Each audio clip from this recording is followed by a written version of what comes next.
One of the things that has come up for me over and over again this year is how sometimes the seemingly mundane and simple come together in such a way that what emerges as a whole is larger and more complex than can be reduced back to those simple ingredients that went into it.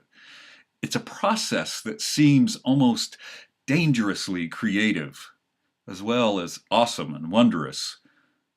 For instance, some of our fellow Unitarian Universalists worry that our seven principles came together in such a way that they're really just the lowest common denominators, only the platitudes that lots and lots of independently minded and sometimes cranky Unitarian Universalists could agree upon.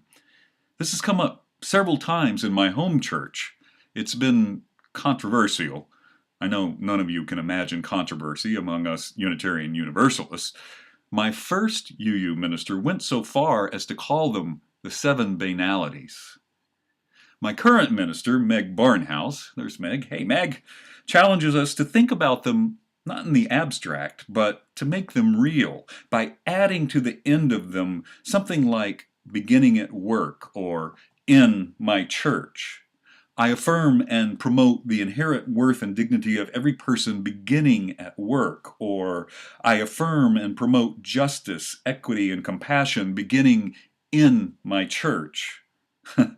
Things start getting more complex right away when we really just don't much care for that person who sits next to us at work and talks on their cell phone all day long while the rest of us are actually, working. And then there's that guy on the committee at church that just never stops hogging the whole conversation, never wants to hear anyone else's ideas. And do we really have to promote compassion with them? Can't we just affirm that they deserve it in a broad, general way without actually having to do it? Not just platitudes. Not so banal anymore. Now, what if we also say that we don't get to hold each of the principles separately, much less try to live them only one at a time? For instance, what if we acknowledge that our free and responsible search for truth and meaning can only exist within and through that interconnected web of existence of which we are part, not separately, not purely as individuals, but instead in communion with one another and with all that exists?